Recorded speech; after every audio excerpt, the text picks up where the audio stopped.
வாழ்க வளமுடன். ஹாய் சகோஸ், இதயம் மீட்டும் மெல்லிசை போல உங்கள் மனதை மயக்கப் போகும் எழுத்தாளர் தீபா பாபு அவர்களின் கற்பனை சிதறல்களுக்குள் நம் பயணத்தை தொடரலாமா? அத்தியாயம் 19.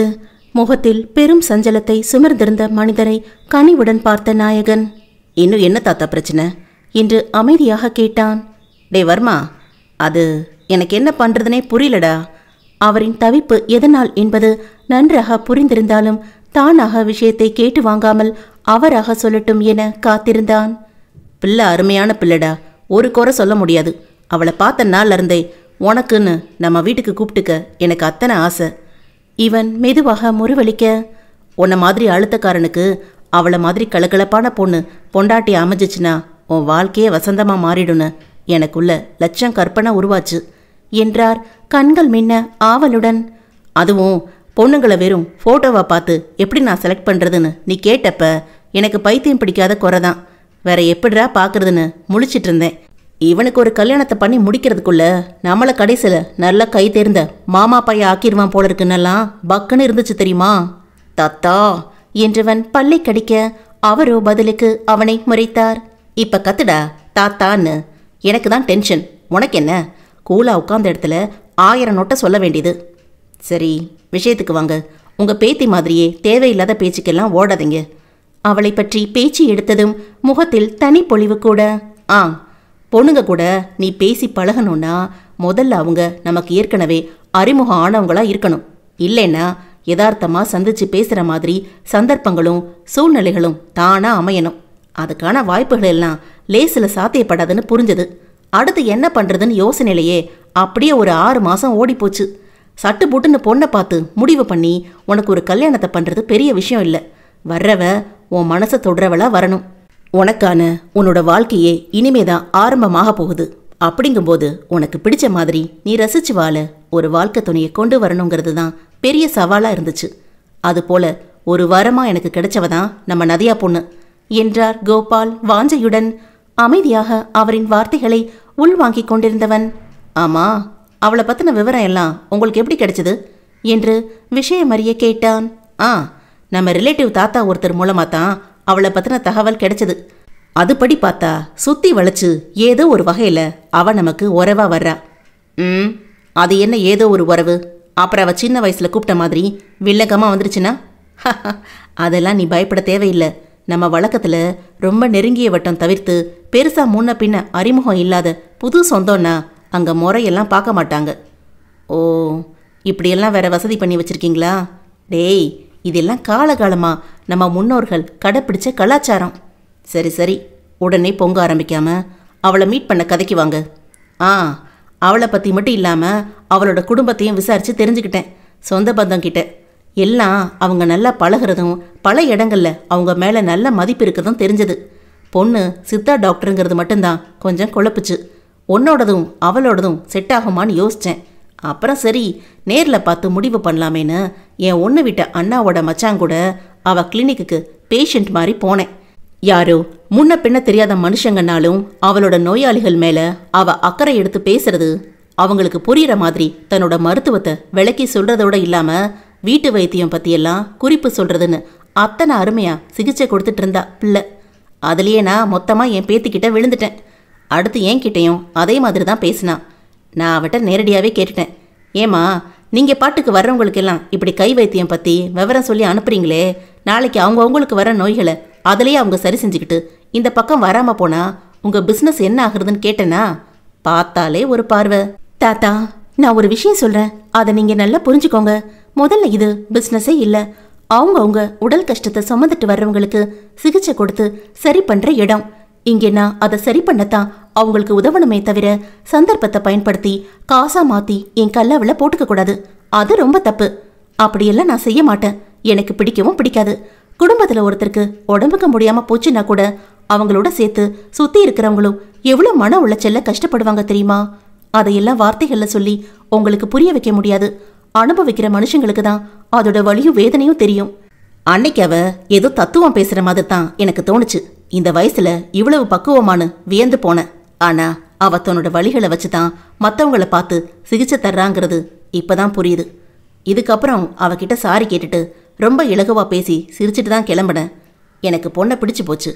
அடுத்து உனக்கு பிடிக்க வைக்கணுமே, முதல்ல பார்த்து பேச வைக்கணுமே.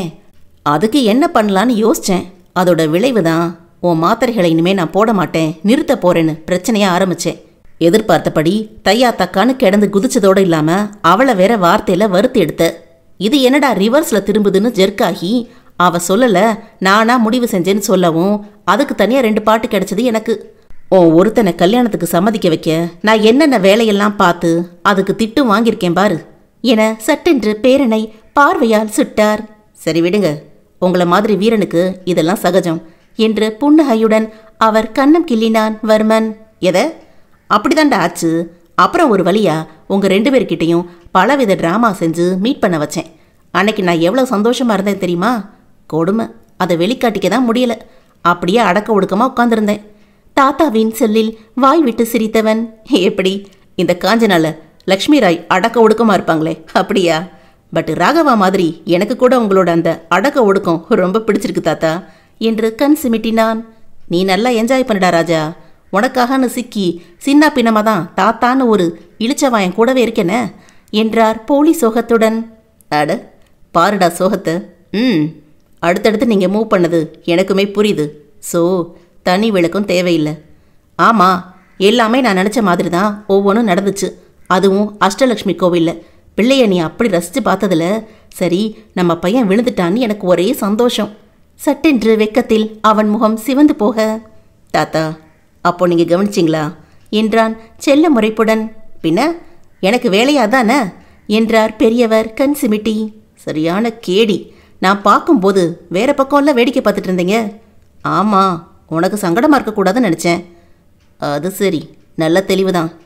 முகத்தில் அதுவரை இருந்த மலர்ச்சி மறைந்து மெலிதாக வாடியவர், ஆனால் வர்மா, அது இப்போ எனக்கு என்ன சொல்கிறதுனே புரியலடா என்றார் வேதனையுடன். சொல்ல வர்றத தெளிவாக பேசுங்க தாத்தா. அது பாப்பாவுக்கு சுகர் இருக்குதாமே. அவரையே அமைதியாக பார்த்து, இருக்கட்டும் என்றான் உதட்டை பிதுக்கி அசட்டையாக. அவன் நல்லா இருப்பாதானே, ஒன்றும் பிரச்சனை வராதே. கவலையுடன் கேட்பவரை ஒரு தினுசாக பார்த்தவன், இதை எந்த அர்த்தத்தில் கேட்குறீங்க நீங்கள்? அவளோட நலனை நினச்சா இல்லை உங்கள் பேரன் வாழ்க்கையை நினச்சா என்று சந்தேகமாக கேட்டான். முதல்ல பிள்ளையோட நிலைமை தான் வேணும், அதுக்கடுத்து தான் உன்னோட வாழ்க்கை. அவரின் வேகத்தில் சிரித்து கொண்டவன், என்னை பொறுத்த வரைக்கும் 2மே பிரச்சனை இல்லை, ஆல் இஸ் வெல் என்றவனின் விழிகளில் உறுதி தெரிந்தது. அவளோட மெடிக்கல் ரிப்போர்ட்ஸ் கூட எதுவும் பார்க்கலையே நீ, அப்புறம் எப்படி இவ்வளோ உறுதியாக சொல்கிற? முதல்ல விஷயம், அவன் நார்மலாக இருக்கிறதுனால தான். எதுக்கும் யாரையும் டிபெண்ட் பண்ணி இல்லாமல் நல்ல ஆக்டிவாக அவள் வேலையை அவளே பார்த்துக்கிறா. 2வது, தன்னுடைய உடல் நலனில் மட்டும் கவனம் செலுத்தாமல் தன்னை சுற்றி இருக்கிறவங்க, அவளை தேடி வர்றவங்கன்னு அத்தனை பேருக்கும் சரியாக கைட் பண்ண, அவங்களையும் பாதுகாக்கன்னு தேவையான சிகிச்சை முறைகளை நிறைய ஆர்வமாக கற்றுக்கிறா. எதுக்கும் சோம்பல் படாமல் தனக்கு நல்லதுன்னு தோன்ற விஷயங்களையெல்லாம் வெறும் வார்த்தைகளோட நிறுத்திக்காமல் அலசி ஆராய்ஞ்சு அதை உடனே அதிரடியாக செயல்படுத்தவும் நினைக்கிறா. அந்த குணம் அவளை ரொம்ப நல்லாவே வச்சுக்கும். மொத்தத்தில் தன்னை சந்தோஷமாக வச்சுக்கிட்டா தன்னோட உடம்பு நல்லா இருக்குங்கிற விஷயத்துலையும் ரொம்ப தெளிவாகவே இருக்கா அவ. So no issues. பேரனின் ரசனை சிரிப்பை வியப்புடன் பார்த்துவிட்டு, அது எப்படிரா இவ்வளோ சீக்கிரத்தில் அவளை சரியா தெளிவாக புரிஞ்சு வச்சிருக்க நீ என்றார் பெரியவர் ஆச்சரியமாக. அவளை மாதிரியே தான் நானும். எனக்கு ஆர்வமாக இருக்கிற விஷயத்த சீக்கிரம் தெரிஞ்சுக்கிறேன் என்று அலட்டலாக மொழிந்தான். குசும்புடா உனக்கு என்று பெருஞ்சிரிப்புடன் அவனின் கண்ணம் கிள்ளியவர், அவளோட உன் வாழ்க்கை நீண்ட காலத்துக்கு நல்ல விதமா நிறைவா அமையணுமேங்கிறது அப்படிங்கிறது மட்டும்தான் எனக்கு ரொம்பவே சஞ்சலமா இருந்துச்சு. பொண்ணை விடவும் மனசில்லை, உன்னை பற்றியும் கவலை. கொஞ்சம் தவிச்சு தான் போயிட்டேன் என்றார் பெருமூச்சுடன்.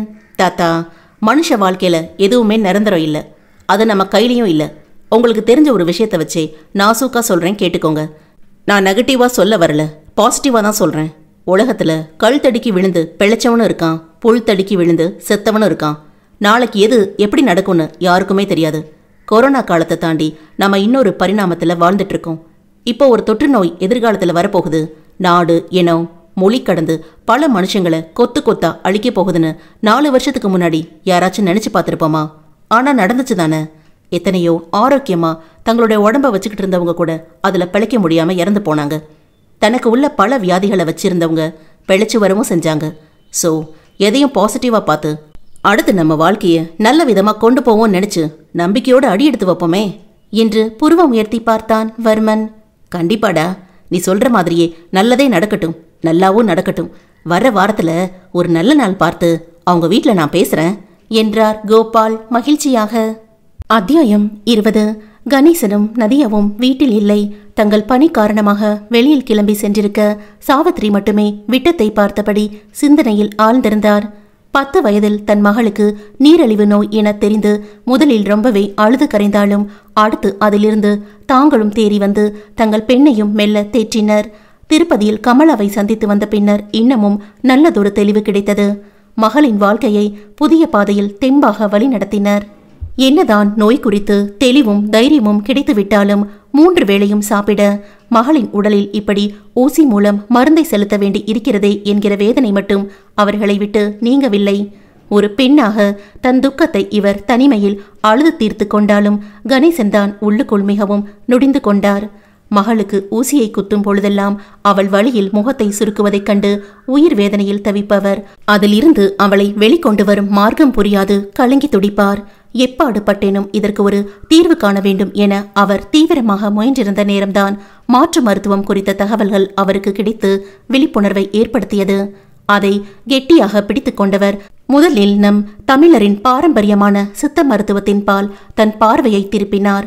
மகளை அங்கே சிகிச்சைக்கு என்று அழைத்து செல்வதற்கு முன்னே அம்மருத்துவம் குறித்த அத்தனை விவரங்களையும் நிறைய புத்தகங்கள் பத்திரிகை வாயிலாக படித்து அறிந்ததோடு நில்லாமல் விஷய ஞானம் உள்ளவர்களிடம் இருந்து நல்லதொரு தெளிவையும் பெற்ற பின்பே அவளுக்கு சிகிச்சைகள் மேற்கொண்டார்.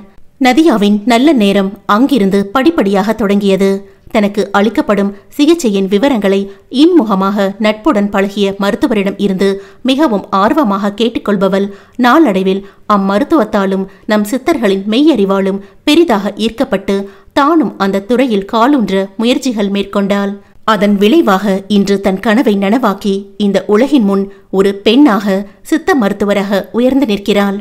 மகளின் வாழ்வு இத்தனை திருப்பம் கொண்டு முன்னேற்றம் கண்டதில் பெற்றவர்களுக்கு மிகுந்த மகிழ்ச்சி. அதிலும் ஒரு சித்த மருத்துவராக பணியில் இணைந்து தன்னை அவள் மெருகேற்றிக் கொண்டதை அனுதினமும் ஆசையாக பார்த்து ரசித்தனர். அவற்றுக்கு இடையே அவர்களின் இன்பத்தை பானக துரும்பாக உறுத்தவும் ஒரு விஷயம் இருந்தது. தங்கள் மகளுக்கு திருமணம் என்கிற அடுத்து முக்கியமான கட்டம் ஒன்று காத்திருப்பதை அவர்கள் உணர்ந்தே இருந்தனர். இவர்களை பொறுத்தவரை நீரிழிவு நோய் என்பது பெரிய விஷயம் இல்லை. உடலின் வெப்பநிலையை கட்டுக்குள் வைத்திருப்பது போல் இரத்தத்தின் சர்க்கரையின் அளவை கட்டுக்குள் வைத்திருக்க வேண்டும், அவ்வளவுதான். ஆனால் இந்த தெளிவு தன் மகள் வாழப்போகும் வீட்டில் உள்ளவர்களுக்கும் இருக்க வேண்டுமே. சரியான தெளிவு இல்லாது சிந்திக்கும் உளரும் சில மக்கள் போல் கிடைத்தால் பெண்ணின் வாழ்க்கையை நரகமாகிவிடுமே. தேவையில்லாமல் அவளை சீண்டியும் உடல்நிலையில் சந்தேகம் கொண்டு வார்த்தைகளில் வதைத்தால் மகள் ஒன்றும் சும்மா இருந்து விடமாட்டாள். பதிலுக்கு பதில் என்று வைத்து வாங்கி விடுவாள் அவள். அப்படியான இடத்தில் அவளின் சந்தோஷம் கேள்விக்குறி ஆகிவிடுமே.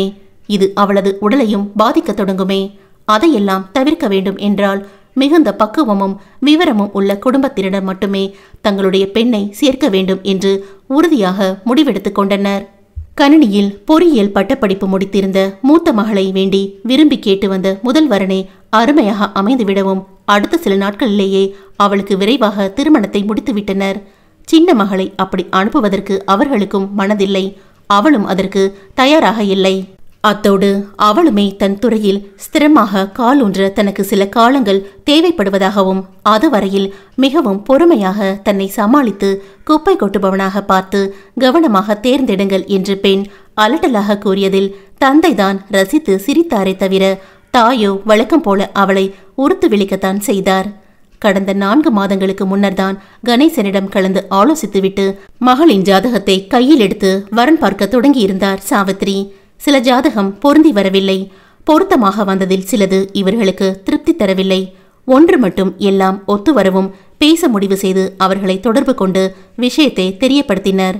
பெண் பார்க்கவென்று வந்த பிறகு தெரிந்து மறுத்தால் தன் மகளுக்கு அது கடுப்பையே தரும் என்று அதை தவிர்க்க முன்னெச்சரிக்கையாக செயல்பட்டனர். ஆனால் தங்களுக்கு அந்த பெருந்தன்மை இல்லை, மன்னித்து விடுங்கள் என்று நாசுக்காக அவர்கள் மறுப்பு தெரிவித்துவிட சின்னதான வருத்தம் எழுந்தாலும் இது சராசரி மனித இயல்புதானே என்று சுலபமாக எடுத்துக்கொண்டு மகளுக்கான அடுத்த தேடலை தொடங்கிவிட்டனர் பெற்றோர். இந்நிலையில்தான் திருமண மண்டபத்தில் பெரியவர் திடீரென்று செய்த குழப்பம் இவருக்குள் தீராத தலைவலியை உண்டாக்கிவிட்டது. ஏற்கனவே அவரின் நடவடிக்கைகள் மகளிடம் புதிராக நிகழ்ந்திருக்க, அதோடு பெண் தங்கள் வீட்டிற்கு தான் என்று வேறு அவர் உறுதியாக கூறி சென்றது என்னடா இது என இவரை மலைக்கத்தான் வைத்தது. ஆனால் எதிர்பாராத திருப்பமாக அவர்கள் குடும்பத்தை பற்றி தெரிந்ததும் இவர் மனதில் அத்தனை மகிழ்ச்சி. மருத்துவத்தில் பல வருடங்கள் பின்தங்கியிருந்த அந்த காலத்திலேயே தன் மகளை பலவாறு தேற்றியவர்கள் அவர்கள். இப்பொழுது இன்னமும் எல்லாம் முன்னேறி இருக்கின்ற நிலையில் தனது விருப்பத்தில் அவர் உறுதியாக இருப்பாரா அல்லது தன் பேரனுக்கு என வரும்பொழுது தயக்கம் கொள்வாரா என்பதுதான் தற்பொழுது சாவித்திரியை சஞ்சலத்திற்கு உள்ளாக்குகிறது. என்னவோ அங்கே சென்று வந்ததில் இருந்து தன் மகள் அந்த வீட்டில் வாழ்க்கைப்பட வேண்டும் என்று அத்தாயின் உள்ளம் ஏங்குகிறது. குணத்திலும் பெண்ணின் மீது கொண்ட பாசத்திலும் சிறந்திருப்பவர்கள் அவளை கண்ணுக்குள் வைத்து பார்த்து கொள்வர் என்றே அவருக்கு சர்வ நிச்சயமாக தோன்றியது. ஏற்கனவே அவளை பற்றி நன்றாக விசாரித்து அறிந்து பிடித்து போய்தான் அப்பெரியவர் நெருங்கியிருக்கிறார் என்பது திருமண வீட்டில் தெளிவாக நிரூபணம் ஆகியிருக்க, இப்பொழுது அவரது அடுத்த நடவடிக்கை என்னவாக இருக்கும் என்பதில் மட்டும் இன்னமும் இவருக்கு குழப்பம் தீர்ந்தபாடில்லை. அலைபேசி இசைக்கும் சத்தத்தில் வேகமாக நிமிர்ந்தமர்ந்தவர் சுற்றிலும் தேடி பார்த்து எதிர் இருக்கையில் அது இருக்கவும் கையில் எடுத்து பார்க்க பெரிய மகள் அமலாதான் அழைத்து கொண்டிருந்தாள். முகத்தில் மெலிதான புன்னகையுடன் இணைப்பை ஏற்றவர், என்னம்மா இந்த நேரத்துக்கு ஃபோன் செஞ்சிருக்க என்று எல்லாம் தெரிந்திருந்தும் வேண்டுமென்றே கேட்டார். அம்மா என சின்னதாக அதட்டிவிட்டு, நம்ம சின்னவாண்டு ஸ்கூலுக்கு போயாச்சு, மாமியாரும் பக்கத்து வீட்டு மாமியோட கோயிலுக்கு போயிருக்காங்க, அதான் கூப்பிட்டேன் என எரிச்சலுடன் மொழிந்தாள். சரி சரி, இப்போ நீ ஃப்ரீன்னு சொல்லு என்றார் லேசான சிரிப்புடன். ஆமா, உன்கிட்ட பேசணும்னு வேலையெல்லாம் வேகமா முடிச்சிட்டேன். நேத்தே பிள்ளைக்கு உடம்புக்கு முடியாததுனால பேச முடியல, நேரம் சரியா இருந்துச்சு. அலுப்புடன் பேசும் மகளின் குரலில் லேசாக பெருமூச்சு எடுத்துக்கொண்டவர், இப்ப குட்டிக்கு எப்படி இருக்கு என்று விசாரித்தார். நேத்து மருந்து குடிக்கவும் கொஞ்சம் பரவாயில்ல, அதான் அரை நாள் தானே போயிட்டு வரட்டும்னு அனுப்பி வச்சிட்டேன். அப்புறம் சொல்லுங்க, அப்பா பாப்பா எல்லாம் வேலைக்கு கிளம்பியாச்சா? கிளம்பிட்டாங்கடா, நான் தான் சும்மா பொழுது போகாம என் மண்டையை உடைச்சிட்டு இருக்கேன் என்றார் சலிப்புடன். என்னமாச்சு என்று கனிவுடன் விசாரித்தாள் மகள். நேத்து உன் தங்கச்சி ஒரு வேலை பண்ணா என்று அவளிடம் முன்தினம் நடந்ததையெல்லாம் விவரித்தார். சாவித்திரி எப்பொழுதுமே தன் மூத்த மகளிடம் மட்டும் அனைத்தையும் வெளிப்படையாக பகிர்ந்து கொள்வார். சின்னவள் முதலிலேயே துரு அதோடு சேர்த்து நீரிழிவு நோய் வேறு வரவும் தன் வருத்தங்கள் எதையும் அவளிடம் காண்பித்துக் கொள்ளாமல் மறைத்து விடுபவர் உள்ளுக்குள் இருக்கும் அழுத்தத்திற்கு அமலாவையே பெரிதும் நாடுவார். கோபால் பற்றிய அனைத்து விவரங்களும் அவளுக்கு தெரியும். தனது பேரங்களுக்கு அவள் தங்கையை திருமணம் முடிக்க நினைக்கிறார் என்பது வரை அவளுக்கு விஷயம் சென்று சேர்ந்திருந்தது. என்னம்மா சொல்றீங்க, நிஜமாவா? திருப்பதியில நீங்க மீட் பண்ண தாத்தா பாட்டியா அவங்க? ஆமாடா, அந்த பாட்டியோட போட்டோவை அங்க பார்த்ததும் எனக்கு எவ்வளவு சந்தோஷமா இருந்தது தெரியுமா? அன்னைக்கெல்லாம் இப்ப மாதிரி சட்டுன்னு ஃபோன் நம்பரை கேட்டு வாங்க மாட்டோமே, அப்படி மிஸ் ஆனவங்கள காலம் எப்படி கொண்டு வந்து சேர்த்திருக்கு பாரு. உண்மைதாமா, ரொம்ப அதிசயமா இருக்கு. தாத்தாவுக்கு உங்களை எல்லாம் ஞாபகம் இருக்குதா? அதெல்லாம் கரெக்டா கண்டுபிடிச்சிட்டாரு. நம்ம நதியாவுக்கு சுகர் இருந்ததையும் கூட தெளிவா கேட்டாருன்னா பாத்துக்கோ. ஓ சூப்பர், வேற கல்யாணம் பத்தி எதுவும் பேச்சு எடுத்தாரா என ஆர்வமாக கேட்ட மகளிடம் சோகமாக பேசினார் அப்பெண்மணி. இல்லடா, அதை பத்தி எதுவும் பேச்சே எடுக்கல, அதுதான் கொஞ்சம் கஷ்டமா இருக்கு. முன்ன அவரோட இஷ்டம் தெரிஞ்சப்போ அவங்கள பத்தின ஒரு தெளிவும் இல்லாததுனால பெருசா தெரியல. அவங்களா வரட்டும் பாத்துக்கலான்னு அலட்சியமா இருந்த. இப்போ விவரம் தெரிஞ்ச பின்னாடி எப்படா கேட்பாங்கன்னு ரொம்ப எதிர்பார்ப்போட காத்திருக்கேன். அதெல்லாம் நீங்க குழப்பிக்காதீங்கம்மா, அவரோட காலு சரியான பின்னாடி வரலான்னு கூட இருக்கலாம் தானே. மகளின் ஆறுதல் வார்த்தைகளில் புத்துணர்வு கொண்டவர். அப்படி கூட இருக்க மாடியாமலா என்றார் ஆவலாக. ஏது, என் தங்கச்சிக்கு முன்னாடி அவளோட கல்யாணத்துக்கு நீங்க இத்தனை வேகமா ரெடி ஆகிறீங்க என்று கேலி செய்தாள். போடி, ரொம்ப நல்ல மனுஷங்க, விடுறதுக்கு மனசே வரல. அதோட நம்ம நதியா மேலையும் அவங்களுக்கு பிடித்தம் இருக்கு. இன்னும் வேற என்ன வேணும்? பார்க்கலாமா? அங்க டாக்டரோட விருப்பம் பத்தி ஏதாவது தெரிஞ்சதா? அது புரியலடா, என்னால கண்டுபிடிக்கவே முடியல. நல்லா தான் பேசுறார், அதை தாண்டி அவன் மேல தனியான விருப்பம் எதுவும் இருக்கான்னு தெரிஞ்சுக்க வாய்ப்பும் அமையல. சரி, ஒன்னு பண்ணலாம். அவரா எதுவும் மூவ் பண்றாரா பார்க்கலாம். இல்லையா, பாப்பாக்கு அடுத்த 10 நாள்ல ஸ்கூல் லீவ் வருது. இவங்க கிட்ட எப்படியாவது கெஞ்சி கூத்தாடி ஒரு நாள் நம்ம வீட்டுக்கு வர பாக்குறேன். அப்ப நான் பார்க்க ஆசைப்பட்டதா சொல்லி நம்ம தனியா ஒரு ரவுண்டு அவங்க வீட்டுக்கு போகலாம். ஏய், என்ன நீ? அதெல்லாம் சரியா வராது. நம்மளை பத்தி அவங்க என்ன நினைப்பாங்க? என்று ஆட்சேபம் தெரிவித்தார். மா, நான் எதுவும் நேரடியா பேச போறதில்ல. சும்மா மேம்போக்கா ஏதாவது போட்டு வாங்க முடியுதா பாப்போம். எனக்கென்னவோ அது சங்கடமா இருக்குடி. இதுல என்னமா சங்கடம்? அவரும் அதே வேலையைத்தானே செஞ்சார். நாமளும் அந்த மாதிரி ஒரு ட்ரை பண்ணுவோம். சாவித்திரிக்கு முந்தைய குழப்பம் போய் மகளின் உபயத்தால் புதிய குழப்பம் சேர்ந்து கொண்டது. நட்புகள் எல்லாரும் மறக்காம நம்ம சேனலை சப்ஸ்கிரைப் பண்ணுங்க. கதையை கேளுங்க, லைக் பண்ணுங்க, கமெண்ட் பண்ணுங்க. பிடிச்சவங்க ஷேர் பண்ணுங்க. நன்றி.